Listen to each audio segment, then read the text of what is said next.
बिस्मिल्लाहिर्रहमानिर्रहीम। आज हमारा क्लास 10th का केमिस्ट्री का थर्ड लेक्चर है। फर्स्ट लेक्चर में हमने एसिड और बेसिस का थोड़ा सा इंट्रोडक्शन किया था। सेकंड लेक्चर में हमने कॉन्सेप्ट्स को डिस्कस किया एसिड बेसिस के, जिसमें हमने Arrhenius concept of acid base को डिस्कस किया। उसके बाद हमने पढ़ा था ब्रोंस्टेल-डोरी एसिड बेस कॉन्सेप्ट। तो उसको मैं आपको थोड़ा सा रिवीजन करा देता हूँ कि जो अरेनियस था उसने कॉन्सेप्ट ये दिया कि एसिड और बेस वो स्पीशीज़ होंगी, एसिड वो स्पीशी होगी जो जब वाटर के अंदर उसका एक्वा सोल्यूशन बनेगा तो वो प्रोटॉन डोनेट करेगा, तो उसे हम एसिड कहेंगे।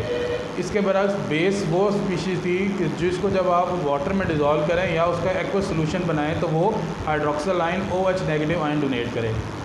इस कॉन्सेप्ट के तहत बहुत से एसिड और बेसिस को एक्सप्लेन किया जा सकता था, लेकिन कुछ एसिड और बेसिस ऐसे थे जो कि इस कॉन्सेप्ट के थ्रू जो है जो इस कॉन्सेप्ट को जो आपका सेटिस्फाई नहीं कर रहे थे, बल्कि वो एसिड और बेसिस की प्रॉपर्टी तो शो कर रहे थे, लेकिन अरेनियस कॉन्सेप्ट उनको एसिड और बेस नहीं मानता था।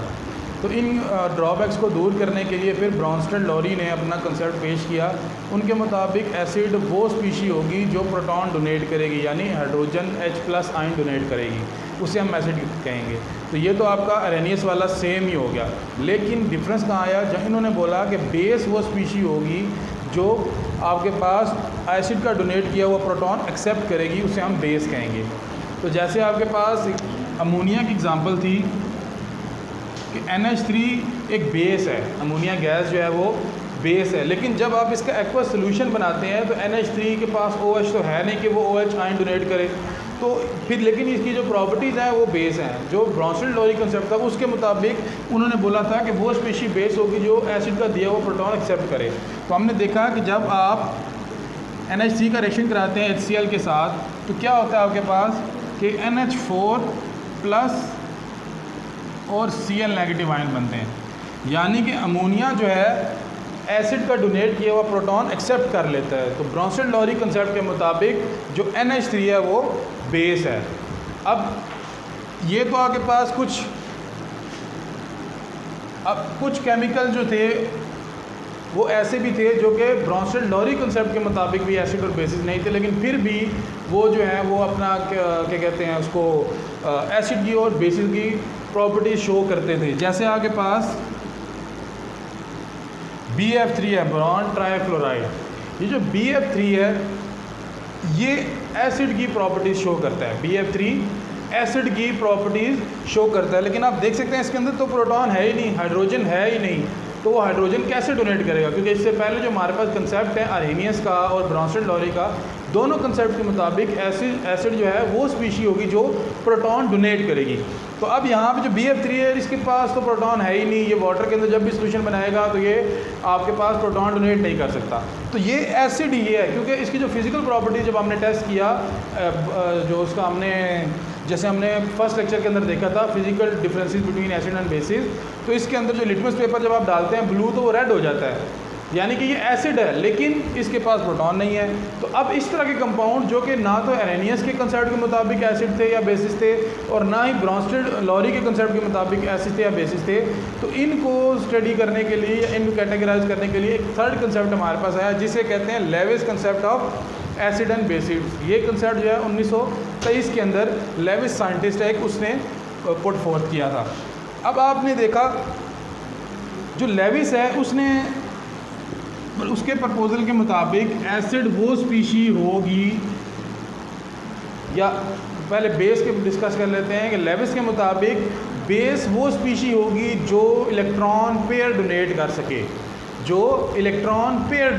सके, सिर्फ अकेला इलेक्ट्रॉन नहीं, इलेक्ट्रॉन का पेयर, पूरा पेयर डोनेट कर सके। जैसे हमने देखा, अब आगे आपको पता है कि अमोनिया जो है NH3, नाइट्रोजन के लास्ट चेन में 5 इलेक्ट्रॉन होते हैं, 3 तो हाइड्रोजन के साथ बॉन्ड बना लेते हैं, यहाँ पे हाइड्रोजन आ गया, यहाँ पे हाइड्रोजन आ गया, यहाँ पे हाइड्रोजन आ गया, लेकिन 2 इलेक्ट्रॉन जो हैं ये इन्हें कहते हैं अनशेयर्ड इलेक्ट्रॉन, या इसको लोन पेयर भी कहते हैं, क्योंकि ये जो 2 इलेक्ट्रॉन हैं इन्होंने शेयरिंग के अंदर हिस्सा नहीं लिया और ये अकेले रह गए, तो इनको कहते हैं लोन पेयर है, तो लोन पेयर ऑफ इलेक्ट्रॉन्स। अब ये जो 3 इलेक्ट्रॉन हैं ये तो शेयर हो गया हाइड्रोजन के साथ, लेकिन ये जो लोन पेयर ऑफ इलेक्ट्रॉन है ये इलेक्ट्रॉन फ्री टू मूव है, क्योंकि ये वाला जो इलेक्ट्रॉन है ये अब 2 न्यूक्लियस के दरमियान बाउंड हो गया है, नाइट्रोजन और हाइड्रोजन, ये वाला भी 2 न्यूक्लियस के दरमियान बाउंड है। नाइट्रोजन का न्यूक्लियस भी और हाइड्रोजन का न्यूक्लियस और ये वाला भी। लेकिन ये जो इलेक्ट्रॉन है इसके ऊपर सिर्फ नाइट्रोजन के न्यूक्लियस की अट्रैक्शन है, बाकी किसी और की अट्रैक्शन नहीं है। तो अब क्या होता है कि अगर आपके पास कोई ऐसी स्पीशी आए जो कि कोई भी 2 इलेक्ट्रॉन एक्सेप्ट कर सके, जैसे आपके पास बोरॉन है, हमने BF3 देखा, इसको मैं इस तरह लिख लेता हूँ। अब बोरॉन जो होता है ना, बोरॉन के लास्ट शेल के अंदर होते हैं 3 इलेक्ट्रॉन्स। बोरॉन के लास्ट शेल के अंदर होते हैं 3 इलेक्ट्रॉन्स। अब BF3 जब बनता है तो फ्लोरीन के लास्ट शेल के अंदर होते हैं 7 इलेक्ट्रॉन, क्योंकि एक ग्रुप 7A से ताल्लुक है इसका। तो फ्लोरीन के लास्ट शेल में होते हैं 7 इलेक्ट्रॉन, यानी कि ये 1 इलेक्ट्रॉन एक्सेप्ट करके अपना जो है ऑक्टेट कंप्लीट कर सकता है। तो यहाँ पे आपके पास एक फ्लोरीन आ जाएगा, इधर एक फ्लोरीन आ जाएगा और आपके पास इधर एक फ्लोरीन आ जाएगा। लेकिन अगर आप इलेक्ट्रॉन काउंट करें तो ये 1 2 3 4 5 6 बनते हैं। अब फ्लोरीन के तो तीनों जगह पे, क्योंकि यहाँ पे भी 7 इलेक्ट्रॉन थे, एक शेयर हुआ 8 हो गए, इधर भी 7 इलेक्ट्रॉन थे, एक शेयर हुआ 8 हो गए, इधर भी 7 इलेक्ट्रॉन्स थे, एक शेयर हुआ 8 हो गए। यहाँ पे क्या मसला है बोरॉन के साथ कि बोरॉन के जो लास्ट शेल है अब उसके अंदर 6 इलेक्ट्रॉन्स हैं, 1 2 3 4 5 6। होना कितने चाहिए थे? होने चाहिए थे 8 इलेक्ट्रॉन। लेकिन बोरॉन के पास क्योंकि है ही लास्ट शेल में 3 इलेक्ट्रॉन, तो बोरॉन बजाय ये 3 इलेक्ट्रॉन डोनेट करने के ये शेयर करता है बाकी किसी और एटम के साथ। अब यहाँ पे इसके शेल के अंदर 2 इलेक्ट्रॉन की जगह मौजूद है, अभी भी ये 2 इलेक्ट्रॉन अकोमोडेट कर सकता है। जब आप बोरॉन का और अमोनिया का रिएक्शन कराते हैं तो होता ये है कि ये जो लोन पेयर ऑफ इलेक्ट्रॉन्स है, ये जो नाइट्रोजन है, ये अपना lone pair of electron boron के साथ शेयर कर लेता है। तो हमने 9th क्लास के अंदर देखा था कि जब भी आपके पास इलेक्ट्रॉन की शेयरिंग इस तरह हो कि जो शेयर्ड पेयर ऑफ इलेक्ट्रॉन है वो सिर्फ एक एटम की तरफ से आए, जैसे यहाँ पे आपके पास नाइट्रोजन का जो एटम है सिर्फ वही लोन पेयर ऑफ इलेक्ट्रॉन दे रहा है, शेयरिंग तो हो रही है लेकिन जो शेयर्ड इलेक्ट्रॉन है दोनों वो नाइट्रोजन की तरफ से आए, तो ऐसे बॉन्ड को हम कोऑर्डिनेट कोवलेंट बॉन्ड कहते हैं। तो यहाँ से नाइट्रोजन अपने बॉन्ड डोनेट कर देगा इस बोरॉन को, और डोनेशन के बाद क्या होगा कि इस बोरॉन के पास भी 8 इलेक्ट्रॉन पूरे हो जाएंगे लास्ट शेल के अंदर।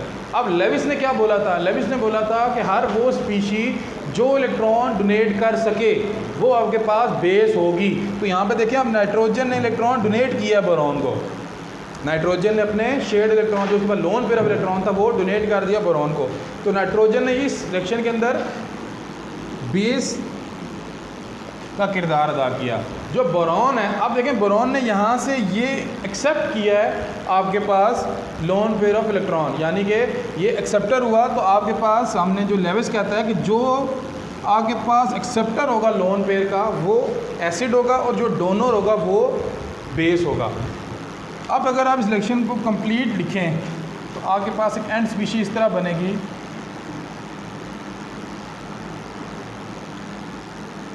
बोरॉन और नाइट्रोजन ने आपस में कोऑर्डिनेट कोवलेंट बॉन्ड बनाया। यहाँ पे फ्लोरीन था, इधर फ्लोरीन था, इधर फ्लोरीन था, इधर हाइड्रोजन है तीनों तरफ। तो आपके पास कुछ इस तरह की स्पीशी बनेगी, क्योंकि ये एक एक्स्ट्रा बॉन्ड बना है जो कि नहीं होना चाहिए, नेचुरली ये बॉन्ड एग्जिस्ट नहीं करता। तो इसलिए आपके पास जो पूरे का पूरा ये नया जो स्पीशी बनी है इसके ऊपर पॉजिटिव चार्ज आ गया। अब इसको हम एक नाम देते हैं, क्योंकि ये कम्प्लेक्स है, कम्प्लेक्स है तो इसे हम नाम देते हैं अडक्ट। लेविस एसिड और लेविस बेस जब भी रिएक्ट करेंगे एक दूसरे के साथ तो आपके पास अडक्ट बनेगा। केमिकल स्पीशी होगी जो कि कम्प्लेक्स का मतलब होता है जिसमें 2-3 जो मॉलिक्यूल्स हैं वो आपस में जुड़े हुए हों। तो यहाँ पे एक मॉलिक्यूल ये था, एक मॉलिक्यूल ये था, ये दूसरे के साथ अटैच हो गए, तो ये कम्प्लेक्स बना और उसके ऊपर पॉजिटिव आयन आ गया, तो इसको हम नाम देते हैं अडक्ट। तो जब भी आपके पास लेविस एसिड और लेविस बेस आपस में रिएक्ट करते हैं तो जो रिजल्टिंग स्पीशी होती है वो अडक्ट होती है। अब इसके मुताबिक जो आपने अडक्ट बनाया है तो जो लेविस एसिड और लेविस बेस के दरमियान न्यूट्रलाइजेशन होगी। न्यूट्रलाइजेशन आप कहते हैं कि जब आप एक एसिड लेते हैं और एक बेस लेते हैं, उन दोनों को जब आप रिएक्ट कराते हैं तो रिएक्शन करने से क्या होता है, एसिड और बेस एक दूसरे को न्यूट्रलाइज कर देते हैं। यानी कि जो एसिडिक करेक्टर होता है एसिड का और जो बेसिक करेक्टर होता है बेस का, जो एंड प्रोडक्ट होता है आपके अंदर, ना वो एसिडिक रहता है ना वो बेसिक रहता है, दोनों जो हैं एक दूसरे को न्यूट्रलाइज कर देते हैं। तो यहाँ पे अब जब भी आपके पास एसिड और बेस का न्यूट्रलाइजेशन रिएक्शन होगा लेविस एसिड और लेविस बेस का, तो आपके पास जो एंड स्पीशी बनेगी वो एक अडक्ट होगी। अब लेविस एसिड जो है उसके बारे में या लेविस बेस के बारे में आपके पास यहाँ से कोई आइडिया हो गया होगा कि हर वो चीज़ जो कि इलेक्ट्रॉन पेयर डोनेट कर सके। अब इलेक्ट्रॉन पेयर डोनेट कौन सी स्पीशीज़ कर सकेंगी? वो कंपाउंड या वो मॉलिक्यूल इलेक्ट्रॉन पेयर डोनेट कर सकेंगे जिसके अंदर लोन पेयर ऑफ इलेक्ट्रॉन होंगे। जैसे आपके पास यहाँ पे नाइट्रोजन था, नाइट्रोजन के पास लोन पेयर ऑफ इलेक्ट्रॉन्स थे, तो वो ही डोनेट कर सकता है ना। कोई और ऐसा एटम जिसके पास लोन पेयर ऑफ इलेक्ट्रॉन नहीं होगा वो डोनेट नहीं कर सकेगा। जैसे आपके पास वाटर होता है, तो वाटर में क्या होता है, ऑक्सीजन के मॉलिक्यूल के लास्ट शेल में होते हैं 4 ऑक्सीजन एटम में, तो 2 आपके पास जो होते हैं वो हाइड्रोजन के साथ बॉन्ड बना लेते हैं और 2 पेयर ऑफ इलेक्ट्रॉन जो हैं वो अलहदा। अब ये ऑक्सीजन के पास 2 लोन पेयर ऑफ इलेक्ट्रॉन है, यानी ये जो वाटर है या ऑक्सीजन है ये 2 इलेक्ट्रॉन पेयर डोनेट कर सकता है। तो ये आपके पास ये भी लेविस एसिड में बन जाएगा। हमने लास्ट में देखा था कि आपने जो स्टडी किया था ब्रॉन्स्टेड लॉरी कंसेप्ट, उसके अंदर वाटर जो था वो एम्फोटेरिक था, यानी कि वो बेस की तरह भी रिएक्ट करता था और एसिड की तरह भी रिएक्ट कर सकता था। तो इधर भी वाटर एम्फोटेरिक कैरेक्टर ही शो करेगा क्योंकि इसके पास हाइड्रोजन भी हैं। तो ये जो किसी अगर एसिड ने इलेक्ट्रॉन डोनेट करने हुए तो ये वाटर जो है ये इस हाइड्रोजन के थ्रू वो इलेक्ट्रॉन एक्सेप्ट भी कर सकता है और अपने lone pair of electron donate भी कर सकता है। तो इसके अंदर दोनों कैरेक्टर हैं, डोनेशन का भी फैक्टर है इसके अंदर और एक्सेप्टेंस का भी। तो वाटर कब एसिड और कब बेस होगा, ब्रॉन्स्टेड लॉरी कंसेप्ट की तरह ही लेविस के अंदर भी ये डिपेंड करेगा कि आप वाटर का जो रिएक्शन है वो किस जो स्पीशीज से हो रहा है, जो सामने अपोजिट स्पीशी है वाटर के साथ वो कौन सी है, उसके मुताबिक वाटर एसिडिक या बेसिक बिहेवियर शो करेगा। तो एसिड जो है लॉरी ब्रॉन्स्टेड के मुताबिक जो बेसिस होंगी वो मॉलिक्यूल्स ही या वो स्पीशीज़ ही बेसिस बन सकती हैं जिनके पास लोन पेयर ऑफ इलेक्ट्रॉन्स हो। अब इसमें वो मॉलिक्यूल जो lone pair of electron donate कर सकते हैं उसके अंदर AlCl3 भी है। AlCl3 के लास्ट शेल के अंदर भी 2 इलेक्ट्रॉन की जगह होती है, तो ये भी इलेक्ट्रॉन डोनेट कर सकता है। ये AlCl3 भी बेस हो सकता है। इसी तरह FeCl3 है, इसके लास्ट शेल में भी आपके पास लोन पेयर ऑफ इलेक्ट्रॉन होते हैं, तो ये भी आपके पास इलेक्ट्रॉन डोनेट कर सकते हैं। तो ये भी आपके पास बेसिक कैरेक्टर शो करेगा। एक जो जर्नल एसिड और बेस के बारे में आपको एक और चीज़ बताता चलूँ कि जनरल जो एसिड और बेस कंसेप्ट है उसके अंदर ये है कि जितने भी आपके पास एसिडिक मेटालिक ऑक्साइड्स हैं, मेटल्स की जितनी भी ऑक्साइड्स होती हैं वो बेसिक इन नेचर होती हैं, और एसिड्स की जितनी भी ऑक्साइड होती हैं नॉन मेटल की जितनी भी ऑक्साइड्स होती हैं वो एसिडिक इन नेचर होती हैं।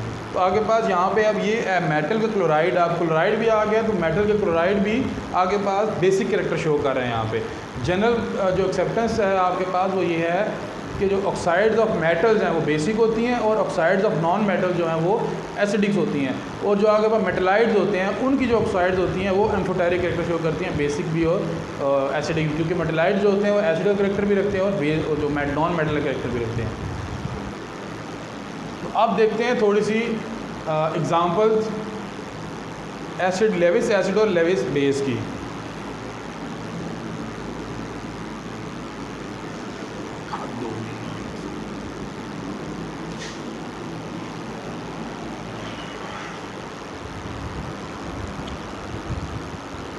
ये कितना टाइम हो गया देखें ज़रा।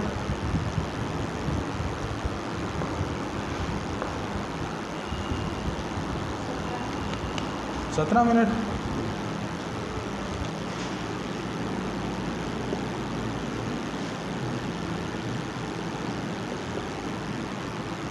लेविस बेसिस में हमने देखा था कि डेफिनेशन के मुताबिक जो आपके पास स्पीशी इलेक्ट्रॉन पे डोनेट कर सकती है उनको हम लेविस बेस कहते हैं। तो उसके अंदर आपके पास AlCl3, FeCl3, इसी तरह BF3, ये जो हैं ये लेविस बेस की कैटेगरी में आते हैं, क्योंकि इनके पास जो एल्युमिनियम है, आयरन और बोरॉन है, इनके पास लास्ट शेल के अंदर फ्री इलेक्ट्रॉन्स होते हैं।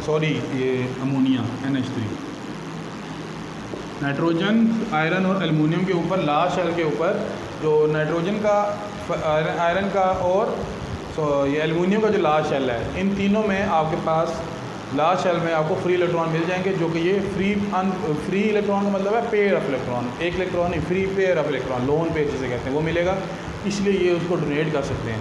इसी तरह अगर आप देखें जो बेसिक एसिड्स हैं, लेविस एसिड्स वो चीज़ होती हैं जो कि पेयर ऑफ इलेक्ट्रॉन एक्सेप्ट कर सकें। तो उसके अंदर आप देखें जैसे प्रोटॉन है H+, अब H+ के अंदर जो लास्ट शेल है वो एम्प्टी होता है, तो इसको स्टेबिलिटी के लिए 2 इलेक्ट्रॉन चाहिए ताकि वो अपना डुप्लेट कंप्लीट कर सके। तो ये 2 इलेक्ट्रॉन एक्सेप्ट कर लेगा। इसी तरह आप देखें जो वाटर है H2O, इसके पास 2 हाइड्रोजन होते हैं। ये दोनों हाइड्रोजन जो हैं, अगर आपके पास वाटर का रिएक्शन हम कराएं H2O का NH3 के साथ, तो ये हो सकता है कि वाटर अपना ये प्रोटॉन जो है, ये नाइट्रोजन के जो 2 इलेक्ट्रॉन है वो इस तरफ आ जाएं एक हाइड्रोजन की तरफ। तो आपके पास अडक्ट इस सूरत में बनेगा। यहाँ पे आप इस तरह के OH negative plus H NH3 plus, यानी नाइट्रोजन के जो लोन पेयर इलेक्ट्रॉन था वो वाटर के एक हाइड्रोजन एक्सेप्ट कर लिया और उसका बॉन्ड इसके साथ बन गया। तो यहाँ पे ये आपके पास वाटर भी एसिडिक कैरेक्टर शो कर रहा है जब आपने उसको अमोनिया के साथ रिएक्ट कराया NH3 के साथ। अब आपके पास जो आयन है पॉजिटिव कैटाइन, जैसे Na प्लस K प्लस, ये Na प्लस और K प्लस आयन जो हैं ये भी इलेक्ट्रॉन पेयर को एक्सेप्ट कर सकते हैं। हाइड्रोजन भी इलेक्ट्रॉन पेयर को एक्सेप्ट कर सकता है। इसी तरह जो आपके पास Ag प्लस है, ये भी इलेक्ट्रॉन पेयर एक्सेप्ट कर सकते हैं, जो आयन्स हैं आपके। क्योंकि सोडियम का आयन कैसे बनता है, इसके लास्ट शेल में होता है एक इलेक्ट्रॉन, ये उस एक इलेक्ट्रॉन को डोनेट कर देता है। अब ये आपका जो इसका जो ऑर्बिटल है, ये 2 इलेक्ट्रॉन एक्सेप्ट करके अपना लास्ट शेल का एक ऑर्बिटल कंप्लीट कर सकता है। जो आपके पास जितने भी एसिड्स हैं लेविस एसिड, उनके अंदर कम से कम एक ऑर्बिटल एम्प्टी होना चाहिए। जो आपके पास ऑर्बिटल होगा, जो आपने 9th में पढ़ा था कि हर शेल के ऑर्बिटल्स में डिवाइड किया गया है। फर्स्ट शेल के अंदर एक ही ऑर्बिटल होता है, सेकंड शेल के अंदर वो जो sp था, फर्स्ट के अंदर सिर्फ s होता है, जो सेकंड शेल होता है उसके अंदर 2s 2p, जो थर्ड शेल होता है उसके अंदर 3s 3p 3d। इसी तरह चौथे शेल के अंदर आपके पास 4 ऑर्बिटल्स होते हैं। तो हर शेल के अंदर ऑर्बिटल्स होते हैं और हर ऑर्बिटल के अंदर 2 इलेक्ट्रॉन, सॉरी ये सब ऑर्बिट होते हैं। S के अंदर 2 आते हैं, P के अंदर 6 आते हैं, D के अंदर आपके पास 10 आते हैं। ये जितने भी आपके पास सब शेल्स हैं, ये सारे के सारे सब शेल्स फिर ऑर्बिटल्स में डिवाइड होते हैं। ऑर्बिटल में डिवाइड किस तरह होते हैं, आपके पास S के अंदर कोई ऑर्बिटल नहीं होता, P जो सब शेल है उसके अंदर 3 ऑर्बिटल्स होते हैं, जिसको हम PX PY और PZ का नाम देते हैं। इसी तरह जो D आपके पास, उसके अंदर 5 सब शेल होते हैं, ऑर्बिटल्स होते हैं। ऑर्बिटल जो होते हैं वो आपके पास मोस्ट बेसिक डिवीजन है शेल की। हर ऑर्बिटल के अंदर 2 इलेक्ट्रॉन अकोमोडेट हो सकते हैं। तो आपके पास हर वो स्पीशीज जिसके अंदर कम से कम एक ऑर्बिटल जो है वो एम्प्टी हो, जिसके अंदर वो 2 इलेक्ट्रॉन आ सकें, जो कि आपके पास बेस डोनेट करती है, तो वो एसिड बन सकता है। जैसे यहाँ पे आपके पास सोडियम क्लोरीन। लेकिन अब वो जो इलेक्ट्रॉन एक्सेप्ट कर रहा है, अब इलेक्ट्रॉन एक्सेप्ट करने की टेंडेंसी हर जो एटम है या आयन है उसकी डिफरेंट होगी।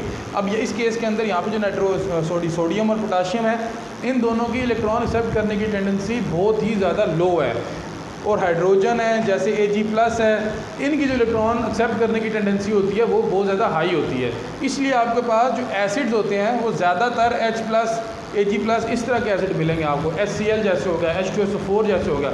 सबसे ज़्यादा इलेक्ट्रॉन जो एक्सेप्ट करने की टेंडेंसी होती है वो H प्लस के अंदर होती है, क्योंकि इसके अंदर एक ही शेल होता है, वो एम्प्टी होता है और उसको कंप्लीट करने के लिए ये बहुत जल्दी इलेक्ट्रॉन एक्सेप्ट कर लेता है। तो सोडियम पोटाशियम के जो आयन्स है पॉजिटिव आयन्स, ये भी इलेक्ट्रॉन एक्सेप्ट कर सकते हैं, लेकिन इनकी टेंडेंसी बहुत कम होती है। जो आपके पास लेविस बेसिस थी, इसके अंदर हमने वो स्पीशीज़ देखी जिनके पास लोन पेयर होता है, ये भी बेसिस हैं। लेकिन जो आपके पास एनाइन्स होते हैं, जैसे क्लोरीन का एनाइन है, साइनेट का एनाइन है, ये दोनों ही, साइनाइड का एनाइन हो गया, क्लोरीन का एनाइन हो गया, ये एनाइन भी जो है इलेक्ट्रॉन पेयर को डोनेट कर सकते हैं। कोऑर्डिनेट कोवेलेंट बॉन्ड बना के आपके पास अडक्ट बना सकते हैं। तो इसलिए इनको भी हम लेविस बेस कहेंगे। इसके अंदर भी आप देखें, जो टेंडेंसी है क्लोरीन की इलेक्ट्रॉन को डोनेट करने की या Cn नेगेटिव की इलेक्ट्रॉन को डोनेट करने की, वो कम है as compare to aluminium chloride या NH3। इसलिए आपके पास NH3 स्ट्रॉन्ग बेस है, ठीक है। अब NH3 की जो टेंडेंसी है इलेक्ट्रॉन डोनेट करने की वो ज़्यादा है एज़ कम्पेयर टू AlCl3। तो AlCl3 का जो बेसिक कैरेक्टर है वो NH3 के बेसिक कैरेक्टर से कम होगा। जो जितनी जल्दी, जितनी आसानी से इलेक्ट्रॉन डोनेट कर सकेगा वो उतना ज़्यादा स्ट्रॉन्ग बेस होगा। और जो जितनी जल्दी, जितनी आसानी से इलेक्ट्रॉन को एक्सेप्ट कर सकता है वो उतना ही स्ट्रॉन्ग आपके पास एसिड होगा। तो आपने टेंडेंसी को देखना है इलेक्ट्रॉन डोनेट करने की और इलेक्ट्रॉन एक्सेप्ट करने की for the strength of Lewis acid और लेविस बेस।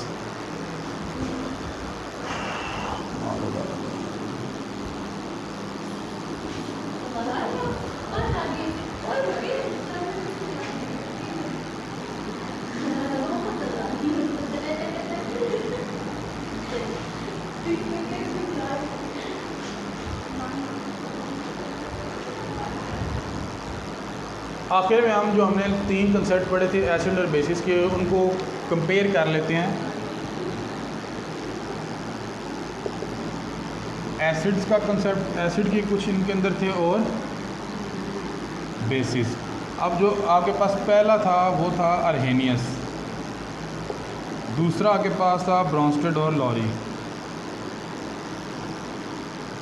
और तीसरा अभी हमने देखा लेविस। अब अर्हेनियस के मुताबिक एसिड क्या होगा, जो H+ डोनेट करेगा। अर्हेनियस के मुताबिक बेस वो स्पीशी थी जो OH नेगेटिव डोनेट करते हैं। जो केमिकल स्पीशी आपके पास, या केमिकल कंपाउंड आपके पास, केमिकल मॉलिक्यूल आपके पास प्रोटॉन डोनेट करेगा वो एसिड, और जो OH नेगेटिव डोनेट करेगा वो base, according to Arrhenius. Bronsted Lowry के मुताबिक एसिड की डेफिनेशन सेम ही रखी उन्होंने कि प्रोटॉन डोनर जो है वो आपके पास एसिड होगा, लेकिन बेस की डेफिनेशन चेंज होगी। यहाँ पे आ गया कि प्रोटॉन एक्सेप्टर जो है, जो स्पीशी प्रोटॉन एक्सेप्ट करेगी वो बेस होगी, और जो स्पीशी प्रोटॉन डोनेट करेगी वो एसिड होगी। तो एसिड की डेफिनेशन आपके पास ब्रॉन्स्टेड लॉरी और अर्हेनियस की सेम थी। लेविस ने एक ब्रॉडर कंसेप्ट दिया, वो क्या था कि जो आपके पास लोन पेयर एक्सेप्टर है वो एसिड, और जो लोन पेयर डोनर है वो आपके पास बेस। तो इन तीनों में अगर आप देखें तो लेविस और ब्रॉन्स्टेड में एसिड की डेफिनेशन सेम है, बेसिस की डेफिनेशन डिफरेंट है, और सॉरी ब्रॉन्स्टेड लॉरी और अर्हेनियस में, और लेविस के अंदर दोनों डेफिनेशन ही डिफरेंट है। एसिड की डेफिनेशन भी उसने on the basis of sharing of donation of lone pair की है, और बेस की भी शेयरिंग ऑफ लोन पेयर पे ही की है, क्योंकि इसकी डेफिनेशन डिपेंड करती है acceptance and donation of lone pair of electrons के ऊपर।